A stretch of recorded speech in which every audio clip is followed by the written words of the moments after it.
Warahmatullahi wabarakatuh. Baik, untuk subbab 1 yang berikutnya kita masuk ke halaman 23 1.4. Di sini kita akan membahas tentang converse, inverse dan kontraposisi. Oke, diketahui misal di sini P implikasi Q. Nah, sama seperti kemarin kita ketika membahas tautologi dan kontradiksi, di sini kita juga sama untuk menyimpulkan sesuatu kalimat.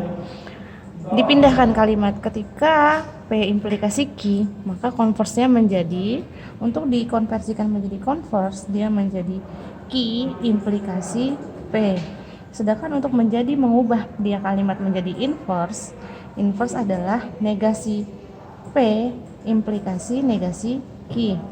Sedangkan kontraposisi di sini adalah dibalik negasi Q implikasi negasi P.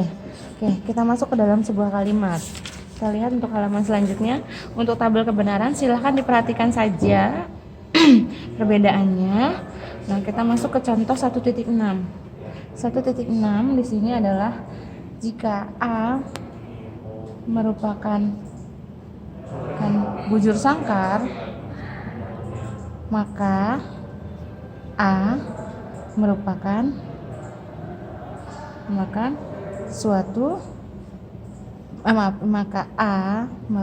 suatu persegi panjang. Nah, di sini kita akan mengubah menjadi kalimat menjadi converse, inverse dan kontraposisi. Nanti akan kita simpulkan mana yang tepat antara converse, inverse dan kontraposisi kalimatnya. Oke, ibaratkan ini A merupakan persegi 4 ya, bujur sangkar. Ini kita pindahkan menjadi P dan ini persegi panjang jadi Q. Implikasikan maka P implikasi Q. Jika P maka dia implikasinya Q. Kita ubah menjadi converse. Syarat converse adalah Q implikasi P, berarti kita balik. Maka kalimatnya jika A merupakan persegi panjang, maka A merupakan bujur sangkar. Di luar statement ini, menurut kalian ketika kalimat tersebut benar atau salah, tapi ketetapan ketika kita mengkonversikan menjadi kalimat menjadi converse, inverse dan kontraposisi, kita tidak melihat apakah kalimat yang kita sajikan di sini itu variabelnya tersebut kalimat ininya benar atau tidak. Oke.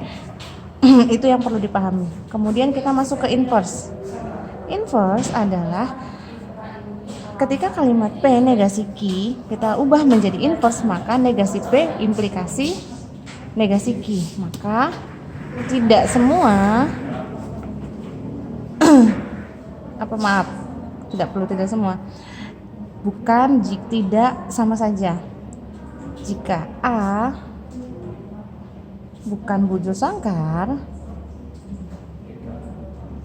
maka seperti ini, A bukan persegi panjang. Oke, di sini dijelaskan bahwa jika A bukan bujur sangkar, maka A bukan 4 persegi panjang. Sama saja dengan kalimat yang saya sajikan di sini adalah jika A bukan bujur sangkar, maka A juga bukan merupakan persegi panjang. Ini untuk inverse-nya. Kita lihat kontraposisi. Kita balik negasi Q implikasi negasi P.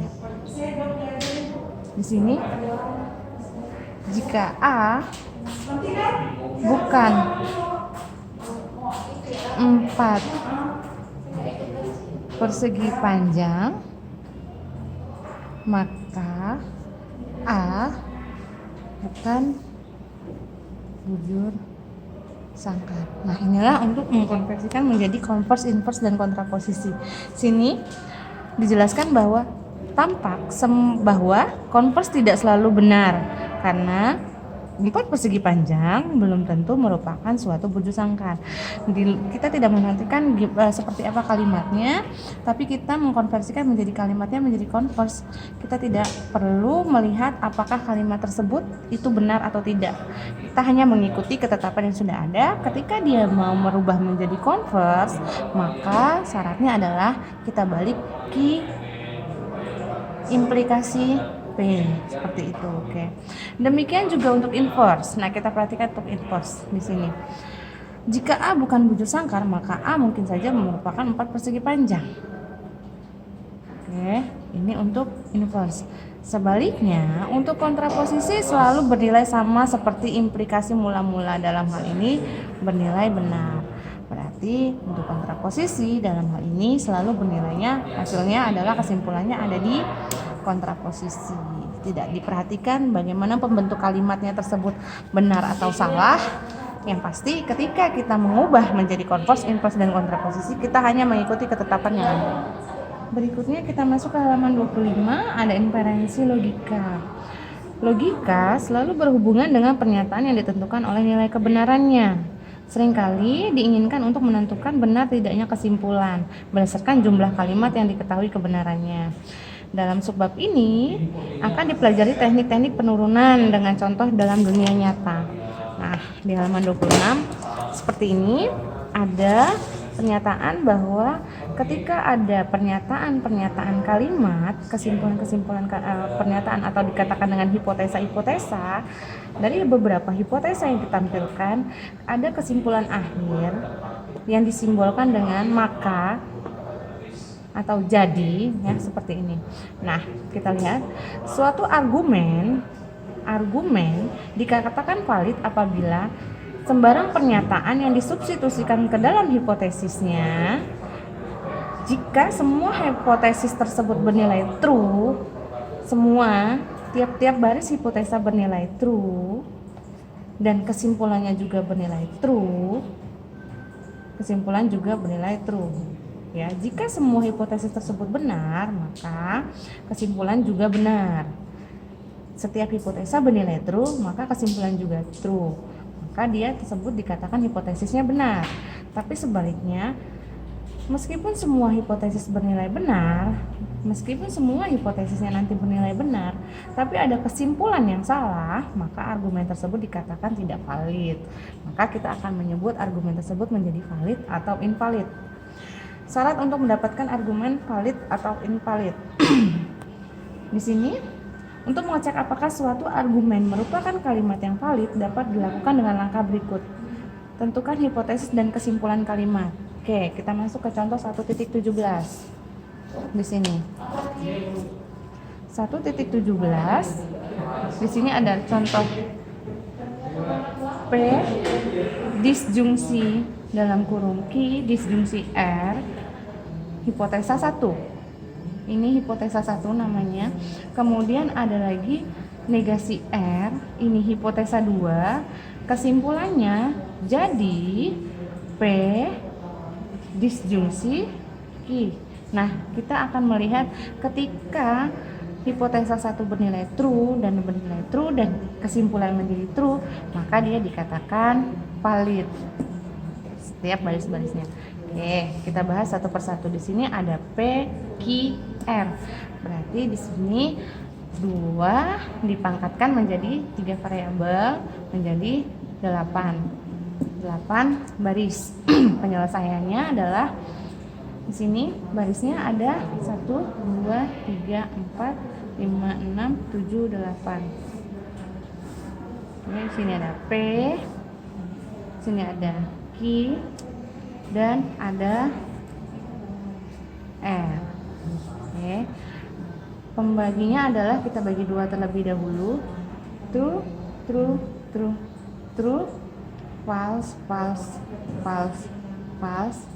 Kita bagi 2 lagi. True, true, false, false, true, true, false, false. Baru satu-satu. True, false, true, false, true, false, true, false. Oke. Ini untuk PQR. Kita kerjakan untuk hipotesa 1. Kita akan mencari untuk hipotesa 1. Kesimpulan dari hipotesa 1 adalah kita kerjakan yang dalam kurung. Q disjungsi R. Syarat disjungsi adalah bernilai salah jika P dan Q salah, atau bernilai false jika variabel 1 dan variabel 2 sama-sama bernilai false. Nah, di sini adalah Q dan R, variabel 1 dan variabel 2. Kita cari mana yang dia sama-sama bernilai false. Ada di baris keempat. Oke, selebihnya true, true, true. 1, 2, 3 true, yang keempat false, yang kelima false, true, keenam true, ketujuh true, dan yang kedelapan ketemu false jadi false. Oke, yang dalam kurung sudah kita kerjakan, hasilnya ini variabel menjadi variabel 2 dan P-nya variabel 1. P disjungsi dalam kurung Q disjungsi R.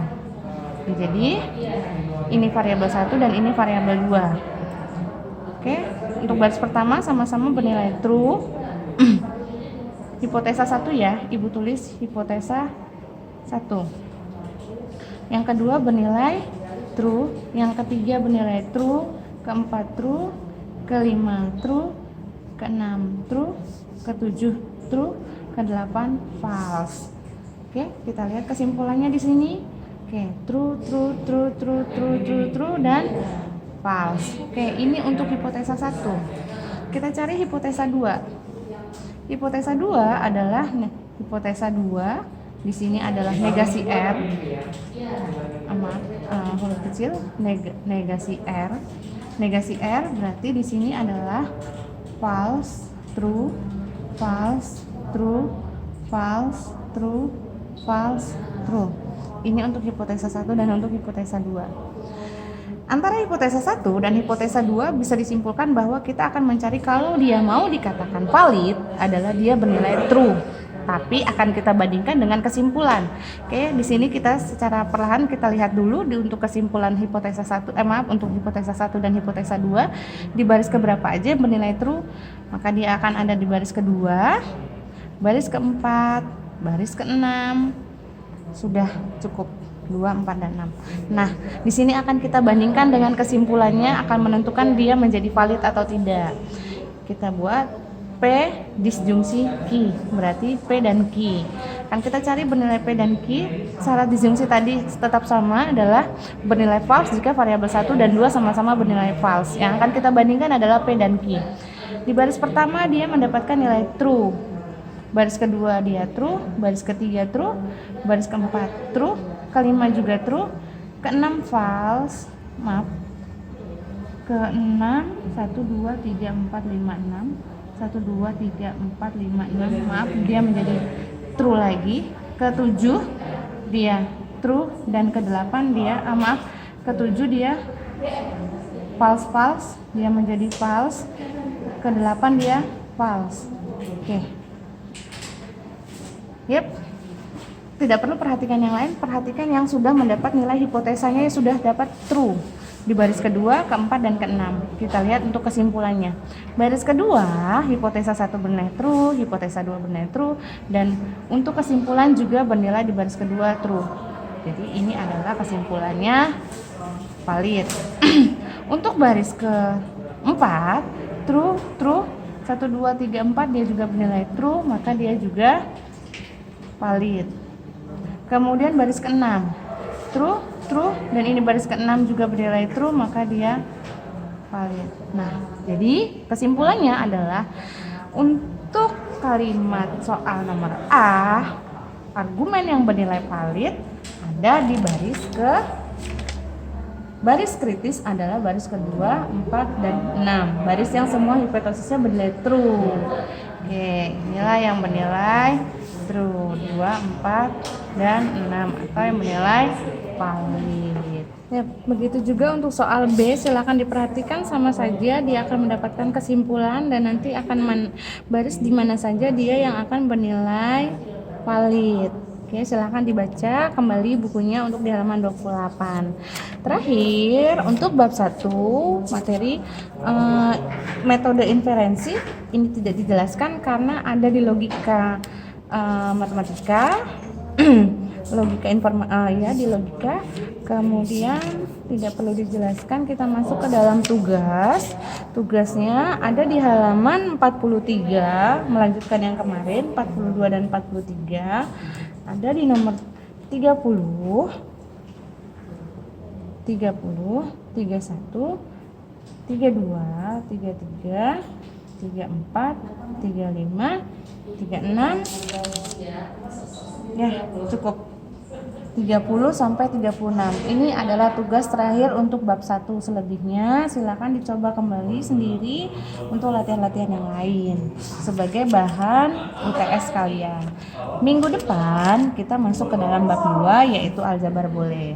Demikian untuk bab 1 kita selesai sampai di sini. Ibu tutup, Bu akhiri. Wabillahi taufiq wal hidayah. Wassalamualaikum warahmatullahi wabarakatuh.